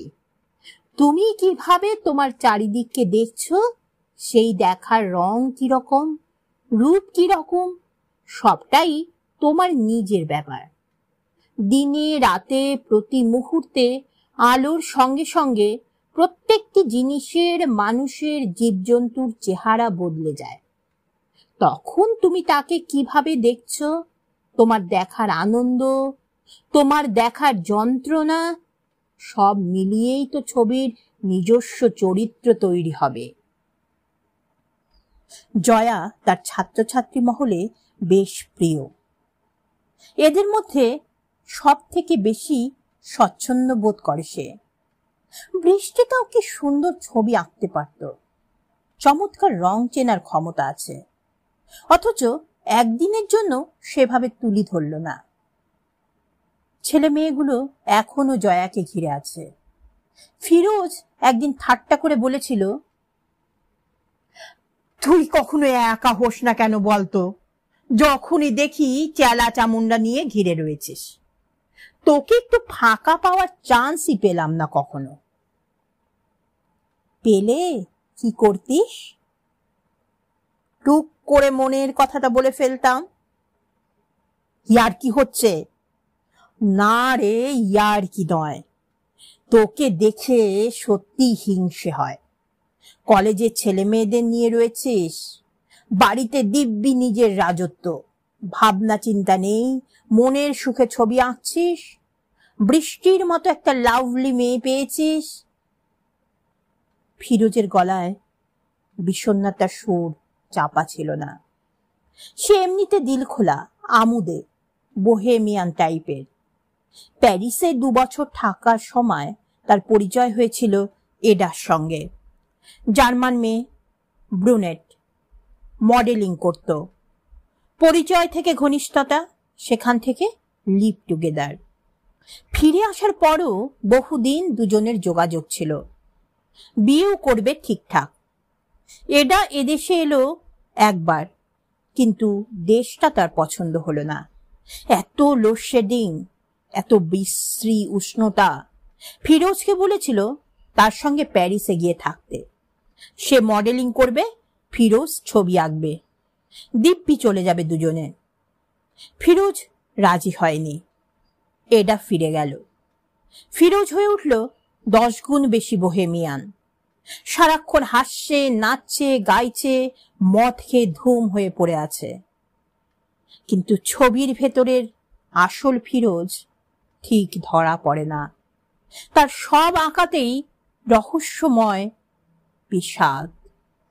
কোনো উজ্জ্বল রং সে ব্যবহার করে না। জয়া ফিরোজকে বলেছিল, তুই কাজটা ঠিক করিসনি। তোর তো প্যারিস শুট করে গেছিল, ওর এ দেশটা ভালো নাও লাগতে পারে। ওখানে চলে গেলে তোরও ফ্যামিলি হতো, বৃষ্টির থেকেও হয়তো লাভলি মেয়ে থাকতো। ফিরোজের চোখ মুখ ম্লান হয়ে গেছিল। কিন্তু আঁকতে পারতাম না রে। কেন? ও দেশে কি ক্যানভাস পাওয়া যায় না? ক্যানভাস আছে, কিন্তু আমার তো রুট নেই সেখানে। শিকড় ছাড়া কি কেউ বাঁচতে পারে? বাদ দে, তুই আমার কথা অত সিরিয়াসলি নিচ্ছিস কেন? একা আছি, তোফা আছি। একা থাকার যে কি আনন্দ তোর মতো সংসারীরা বুঝবে কি করে? জয়া ফিরোজের কথা শুনে কষ্ট পেয়েছিল। একা কে নয়, ফিরোজ কি একা? এই যে একাডেমির সেন্ট্রাল গ্যালারিতে এক ঘর লোকের মাঝখানে দাঁড়িয়ে, এখনো তো একাই সে। রঞ্জন জয়ার কাছে দৌড়ে এলো। ওফ দিদি, দারুণ খবর আছে, এইমাত্র আমার একটা ছবি বিক্রি হয়ে গেল। তাই? কততে? 1200, 1200। ছেলেটার চোখ আনন্দে জল জল। ছাত্রের খুশিতে শিশুর মতো উজ্জ্বল জয়া। ও মা, তাই নাকি? এক্ষুনি কিছু খাওয়াও। কি খাবেন বলুন? যা খাওয়াবে, chop, cutlet, coffee, cold drinks, নিদেন পক্ষে 1 কাপ চা। ছেলেটা লজ্জা পেয়েছে। আপনি এখনো চা পাননি? বলেই দৌড়েছে চা আনতে। খুব ভিড় না হলেও বেশ কিছু লোকজন এসেছে ছবি দেখতে। ওপাশের গ্যালারিতে ফটোগ্রাফির এক্সিবিশন চলছে। জয়া কোণে পাতা চেয়ারে বসে পড়ল। এই যে জীবনের প্রথম এক্সিবিশনে একটা ছবি বিক্রি হওয়া, এর যে কি আনন্দ! ছবির গায়ে ছোট্ট লাল টিপ পড়া। জয়ার প্রথম ছবি বিক্রি হয়েছিল 500 টাকায়। এক অস্ট্রেলিয়ান সাহেব কিনেছিল। আজও জয়া পরিষ্কার ছবিটাকে দেখতে পায়। শীতের কুয়াশায় একটা মোরগ ডেকে ডেকে পৃথিবীর ঘুম ভাঙাচ্ছে। ছবিটার নাম দিয়েছিল সে ডন। সেও ঠিক এভাবেই সেদিন ছুটে গিয়েছিল তার মাস্টার মশাইয়ের কাছে। ছটফট করেছিল সুবীরকে খবরটা দেওয়ার জন্য। সুবীর নিশ্চয়ই অবাক হয়েছিল। এই যে মেয়েটা তার সঙ্গে রয়েছে, নরম সরম ছোট্টখাট্ট শ্যামলা মেয়ে, যে কিনা তার সামান্য আদরেও মোমের মতো গলে পড়ে, সারা রাত্রি তাকে না আঁকড়ে ঘুমোতে পারে না, তার ছবি আঁকাটাকে একটা শৌখিন খেয়াল বলে সে হেসে হেসে প্রশ্রয় দিয়ে এসেছে। মনে করেছে, আহা, একটা কিছু কাজ নিয়ে তো থাকবে। তার প্রথম ছবির দাম 500 টাকা। টাকা এত সহজেও রোজগার হয়? নির্ঘাত মন খচখচ করে উঠেছিল সুবীরের। তবে নিজেকে চাপাও দিয়েছিল সে। কি খাবে, কোথায় যাবে বলেই জয়াকে জড়িয়ে ধরে শুয়ে পড়েছিল বিছানায়। রঞ্জন সত্যি সত্যি চা এনে ফেলেছে। কোনো রকমে কাগজের কাপটা ধরিয়ে দিল জয়ার হাতে। দিদি, রমেন বাবু এসেছেন, আমি একটু যাই। কেন? উনি তো ভেতরেই আসবেন বলতে গিয়েও সংযত হয়েছে জয়া। প্রথম এক্সিবিশনে ক্রিটিক সত্যি এসে পড়লে কিরকম উত্তেজিত বোধ করে ছেলে মেয়েরা, সেটা সব শিল্পী জানে। জয়া জিজ্ঞাসা করল, কই রমেনদা? ওই তো বাইরে গাড়ি বারান্দায় স্বপন আইচ আর নিখিল দত্ত রায়ের সঙ্গে কথা বলছেন। নিখিল আবার এলো কোত্থেকে? ও তো এইসব এক্সিবিশনে বড় একটা আসে না। রঞ্জন দরজা পর্যন্ত পৌঁছানোর আগেই রমেন নিখিল গ্যালারিতে ঢুকেছে। নিখিল জয়াকে হাত নেড়ে মধ্যিখানে সাজানো ভাস্কর্যগুলোর দিকে এগিয়ে গেল। রমেন জয়ার কাছে এসেছে। কি ম্যাডাম, কতক্ষণ? এই খানিক আগে। খবর কি আপনার? আমার আর কি খবর? নিউজ পেপার অফিসের লোকদের কোনো খবর টবর থাকে না, তারা খবর খোঁজে। তারপর তোমার সোলো কবে? এপ্রিলের দিকে করার ইচ্ছে আছে। আগে তো কলকাতা 300 সামলাই। কি কাজ করছো?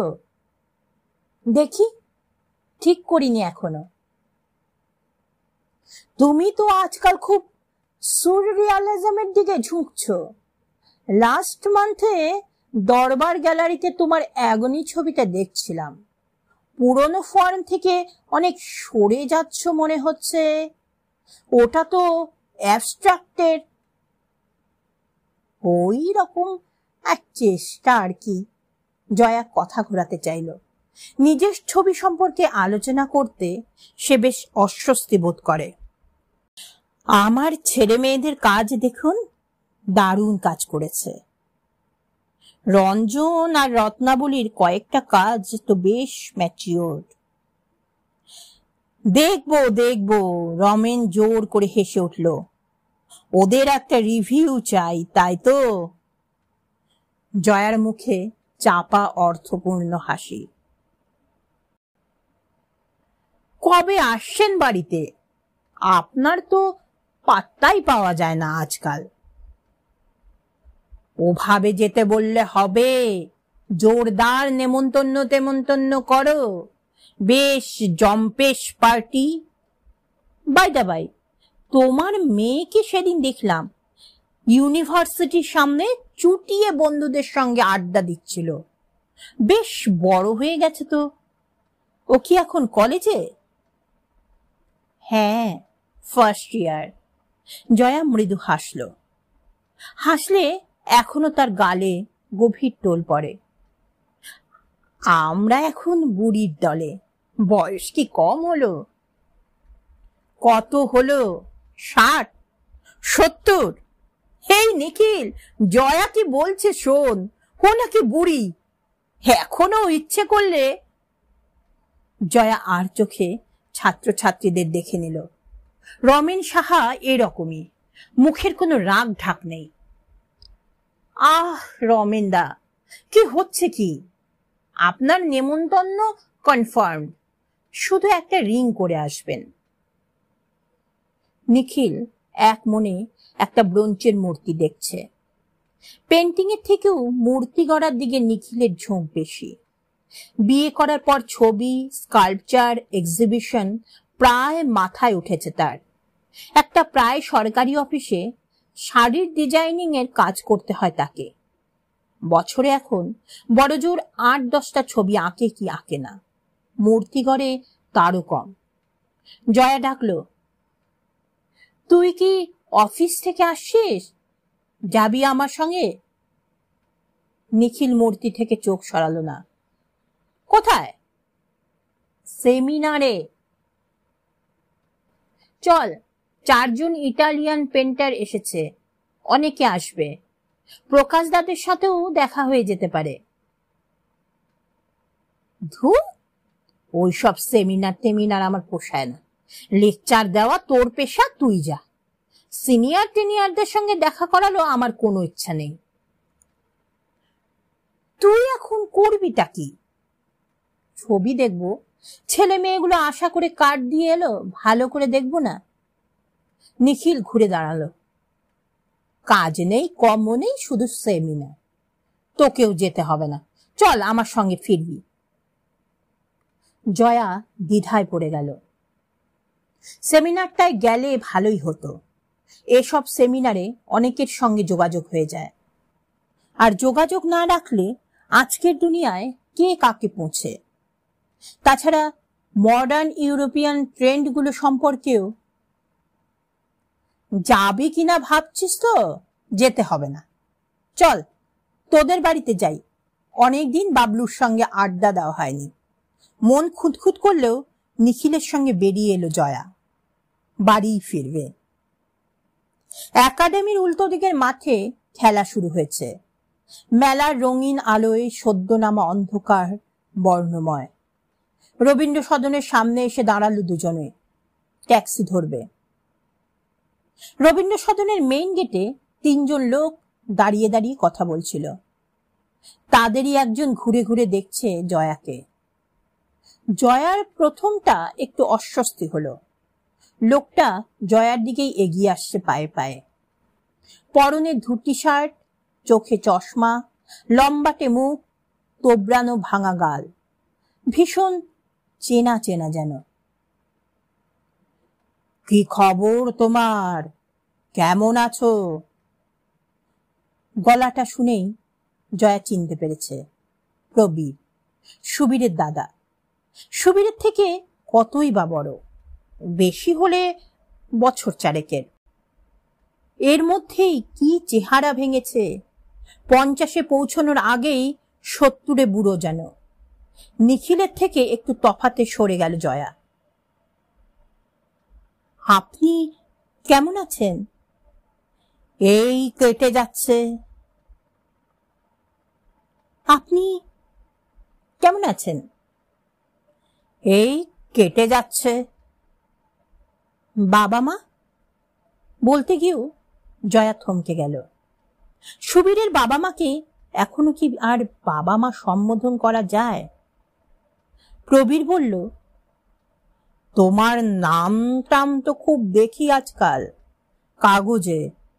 সব সময় আমার চোখে না পড়লেও সবুর বৌদি ঠিক খুঁজে খুঁজে বার করে। সুবীর নামটাতেই আড়ষ্ঠটা এসে গেল জয়ার। প্রবীর লক্ষ্য করল না, কথা বলেই চলেছে। আমাদের মেয়েটা কেমন আছে? অনেক বড় হয়ে গেছে, তাই না? এই নভেম্বরে তো 18 হয়ে গেল।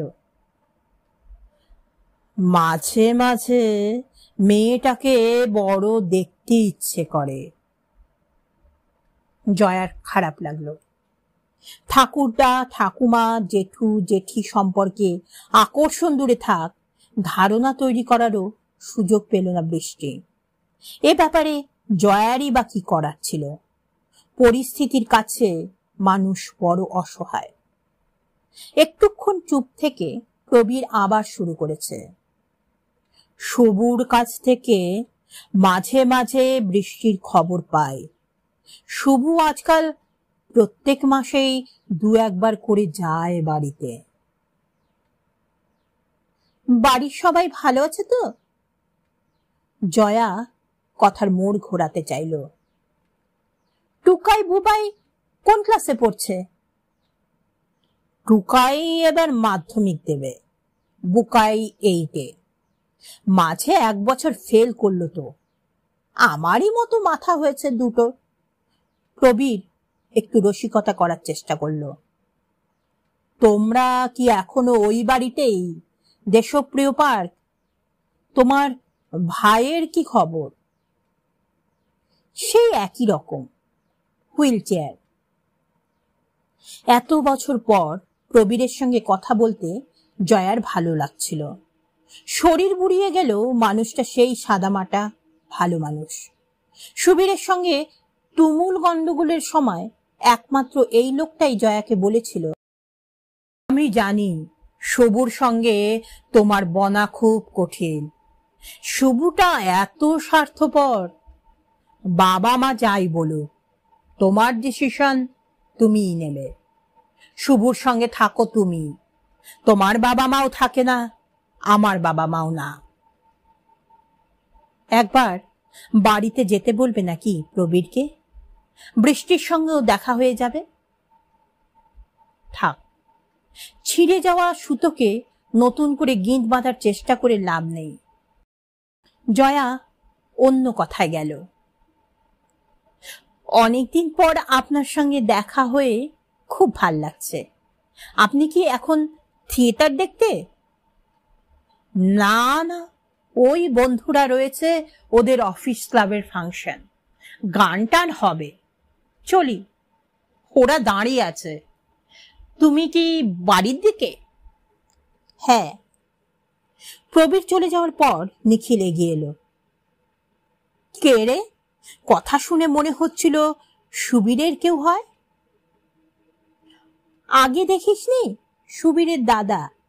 চেহারাটা এত বদলে গেছে আমি চিনতে পারিনি। কি বলছিস? কি কি বলছিল? কি আর বলবে, ফরমাল কথাবার্তা। মেয়ে কেমন আছে, সুবীর মাঝে মাঝে নাকি তার বাড়িতে যায়, এই সব আর কি। যাক, নবাবের মতি ফিরেছে তাহলে। নিজের বাড়ির কথা উঠলে যা মুখ বেঁকাতো, মা বাবা দাদা কেউ যেন মানুষই নয়। এরকমই বোধহয় হয় রে। জয়ার গলায় খানিকটা দার্শনিক সুর। আকাশ ছোঁয়ার নেশায় পেলে মানুষ মাটিকেই ভুলতে চায়, আর একটু বয়স হয়ে গেলে সেই মাটি আবার টানতে শুরু করে, হ্যাঁচকা টান। একটা ফাঁকা ট্যাক্সি দেখে নিখিল দৌড়লো। ট্যাক্সিতে উঠে কিছু দূর যেতে না যেতেই বারবার তাকাচ্ছে ঘড়ির দিকে। জয়া ভুরু তুলল। তুইও আজকাল ঘড়ি দেখছিস? তাও সন্ধে 6টায়? সাধে কি আর দেখছি, তোর মতন তো আর আমার মুক্ত জীবন নয়। তোর বাড়ি যাব বলে তোকে তো সেমিনার থেকে ভাগিয়ে আনলাম। এদিকে বউ টাইম লিমিট করে দিয়েছে, 8টার মধ্যে বাড়ি না ঢুকলে ক্যানভাসের ছুরি চালিয়ে দেবে। বেশ করবে। তুমিও আরতিকে কম নেগলেক্ট করো না। She has the right two demand your company. হ্যাঁ, ওই সব বলে বলেই তো তোরা ওর মাথাটা বিগড়ে দিয়েছিস। এলগিন রোডের মোড়ে ট্রাফিক সিগন্যালে থেমেছে ট্যাক্সি। শীতের সন্ধ্যা বেশ গাঢ় হয়ে এসেছে। জয়া ভালো করে গায়ে চাদর জড়িয়ে নিল। ডিসেম্বর পড়তেই এই শীত এবার জাঁকিয়ে পড়বে মনে হচ্ছে। ফুল স্লিভ গুলো বার করে ফেলতে হবে। পরশু ফিরোজ এসেছিল। আর্টিস্ট কলোনির ব্যাপারে সেন্ট্রাল থেকে কি একটা গ্র্যান্ড ফ্রান্টের চেষ্টা করছে। ওর কোনো রিলেটিভ আছে দিল্লিতে, খুব ইনফ্লুয়েন্সিয়াল বিজনেসম্যান। তার থ্রু দিয়েই ওর যত সব বড় বড় ব্যাপার। বাপের পয়সা আছে, নিজেও প্রচুর ঘোঁতঘাত জানে। খালি ওর লাইফটাই কেমন হয়ে গেল বাউন্ডুলে। বাউন্ডুলে না আরো কিছু, যাতে মাতাল তালে ঠিক, যথেষ্ট হিসেবি। দেখ না, 4-6 মাসের মধ্যে ঠিক চারিদিক ম্যানেজ করে ফেলবে। ওর যা এখন নাম ডাক। আমাকেও বলেছিল ওর সঙ্গে জয়েন করার জন্য। খবরদার, একদম ওর মধ্যে যাস না। এখন ওর রিসেন্ট সঙ্গিনী কে হয়েছে জানিস তো? না তো, কে? কিছুই তো খবর রাখিস না। তোদের দেবযানী। যা। জয়ার মুখে অবিশ্বাসের হাসি। বিশ্বাস হচ্ছে না?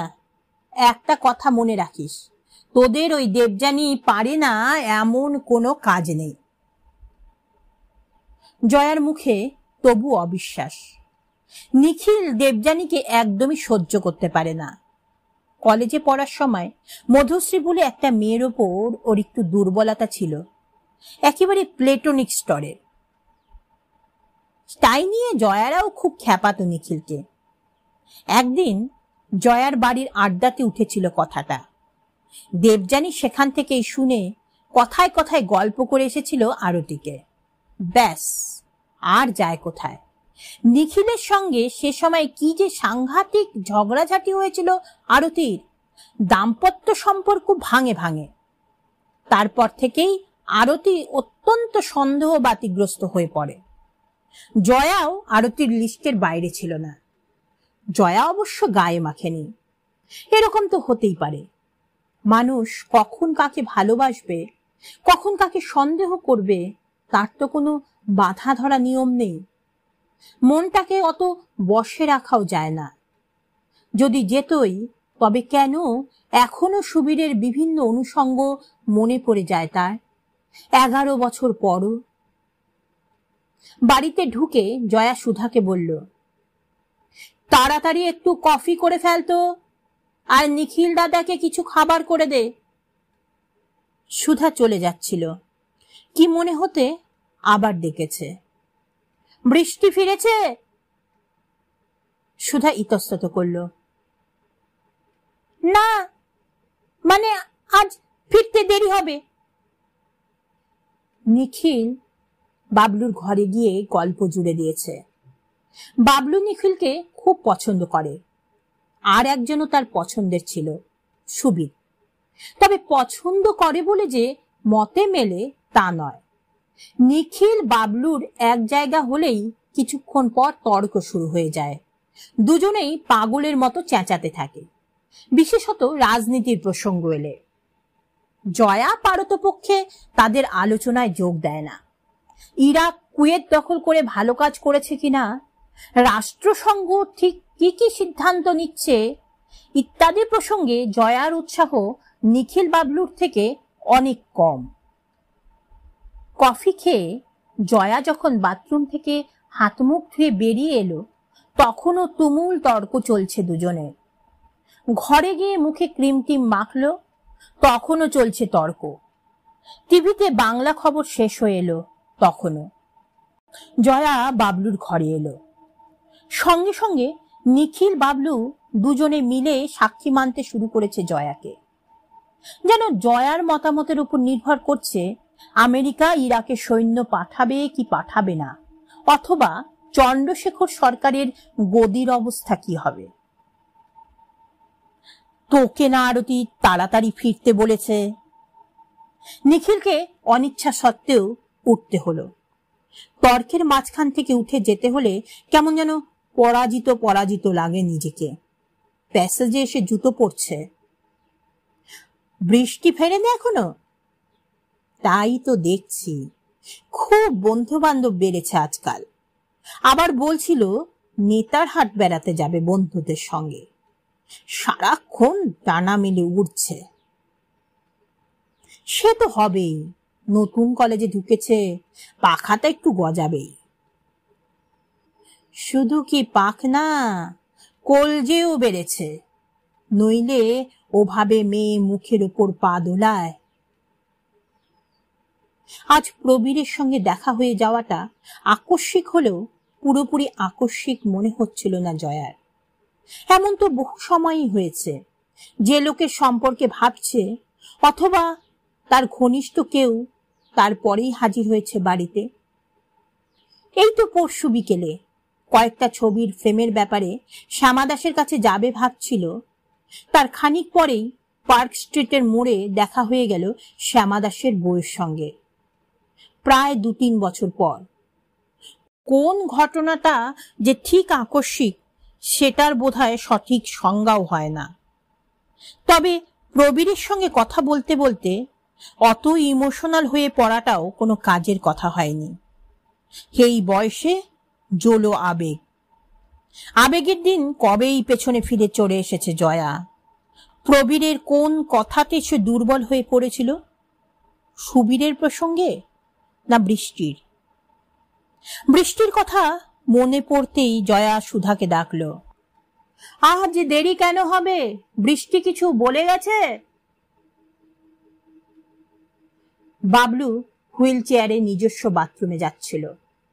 বাবলুর সুবিধা মতো প্রিয়তোষ কমোড বেসিনের ব্যবস্থা করে নতুন বাথরুম তৈরি করে দিয়ে গেছিলেন। জয়ার ঘরের সামনে হুইল চেয়ার থামালো বাবলু। শুধু আজ কেন, রোজই তো বৃষ্টি দেরি করে ফেরে। তুই নিজে সন্ধ্যাবেলা বাড়ি থাকিস না, তাই জানিস না। অন্য সময় হলে পাত্তা দিত না, এখন কথাটা জয়ার গায়ে লেগে গেল। সন্ধ্যায় থাকি না মানে? আমি কি আড্ডা মেরে বেড়াই? আড্ডা মারো কি করো সেটা তুমি জানো, যা ফ্যাক্ট আমি তাই বলছি। বেশ কয়েকদিন ধরেই বৃষ্টি সন্ধ্যাবেলা ফিরছে না, এটাও ফ্যাক্ট। তুই থাকিস না, খবর রাখিস না, সেটাও। তোরা তো থাকিস, তোরা জিজ্ঞেস করতে পারিস না? বাবলু উত্তর দেওয়ার প্রয়োজন বোধ করল না, হুইল চেয়ার ঠেলে এগিয়ে গেল। সুধা তখনও জয়ার সামনে দাঁড়িয়ে। জয়া এবার তার দিকে ফিরল। হাঁ করে দেখছিস কি? সারাদিন তেতে পুড়ে মুখে রক্ত তুলে খেতে আমাকেই যদি সব খবর রাখতে হয়, তোরা বাড়িতে আছিস কি জন্য? বলতে বলতে চোখ পড়েছে টেবিলের ফুলদানির দিকে। ওটা পরশুর ফুল না? ওটা বদলানো সময় পাওনি? গাছগুলোকে রোদ খাওয়ানো হচ্ছে নাকি সেটারও সময় পাও না? সুধা জানে এটা তার দিদির রাগের সময়। দিদির সমস্ত বাহারি গাছেদের মাপা রোদ চাই, মাপা হাওয়া। দিদির সমস্ত বাহারি গাছেদের মাপা রোদ চাই, মাপা ছায়া, না হলে এই সুখী গাছ সব শুকিয়ে মরে যাবে। এ সময় দিদিকে কোনো কথা বোঝানো যাবে না। সুধা ঘাড় নিচু করে চুপচাপ হজম করল বকুনিগুলো। জয়া সশব্দে মেয়ের ঘরের দরজা খুলল। সঙ্গে সঙ্গে উৎকট কড়া গন্ধ নাকে এসে ঝাপটা মেরেছে। বৃষ্টি কি আজকাল সিগারেট খাচ্ছে নাকি? পোড়া তামাকের গন্ধ না বদ্ধ ঘরের ভ্যাপসা গন্ধ? ঘরে যথারীতি বিশ্রীভাবে জামা কাপড় জিনিসপত্র ছড়ানো। পোস্টারহীন ঘরটাকে কি কুৎসিত লাগছে। কোনো জিনিসে মেয়েটার এতটুকু যত্ন আত্মি নেই। হয়তো যা প্রয়োজন তার থেকে বেশি পেয়েছে বলেই। ছোটবেলা থেকেই ওর চাওয়াগুলোকে আরো সংযত করা উচিত ছিল। না দিয়েই বা কি উপায় ছিল? সব সময় মনে রাখতে হতো মেয়েটার বাবা যেন কোনোভাবেই জিততে না পারে। বাবা মাও যতদিন বেঁচে ছিল ততদিন তারা চুটিয়ে আদর দিয়ে গেছে নাতনিকে। জয়া মেয়ের জন্য সময় দিতে পারত কতটুকু? কিন্তু নিজের আঁকা ছাড়া আর যা খাটাখাটনি করেছে সবই তো সংসারের জন্যই, বৃষ্টির জন্যই। না হলে এ বাড়িতে আসার পর কি দরকার ছিল তোর আঁকার স্কুলে পার্ট টাইম মাস্টারি নেওয়ার, কিংবা বড় লোকের ছেলে মেয়েদের শৌখিন আঁকা শেখার টিউশনি ধরার? উদয়াস্ত দোকান বাড়ি সাজানোর পরিশ্রম, আর্ট কলেজের চাকরিটা পেয়ে সে তো বেঁচে গেছে।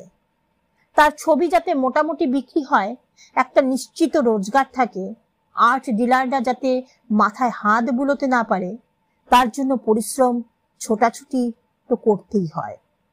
যার জন্য এত পরিশ্রম, এত চিন্তা ভাবনা, সেই মেয়েটাও কেমন দূরের হয়ে গেছে আজকাল। জয়ার বুক নিংড়ে দীর্ঘশ্বাস করিয়ে এলো। সে নিজেও তো আর মেয়েকে সেভাবে কাছে ডাকতে পারে না, কেমন যেন বাঁধো বাঁধো ঠেকে।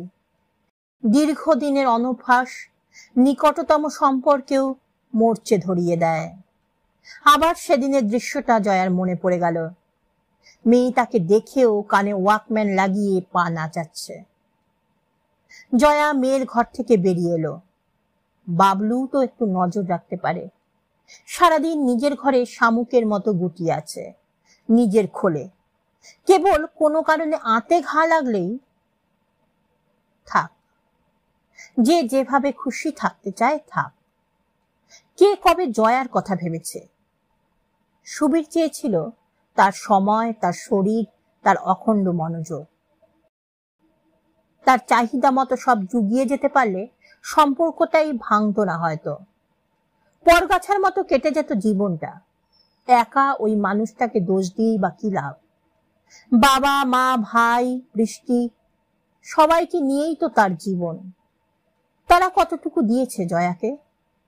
চলে আসার পরও বাবা মা মুখের গুমোট আস্তরণ দিয়ে সব সময় বলতে চাইতো, জয়া ফিরে যা, জয়া ফিরে যা।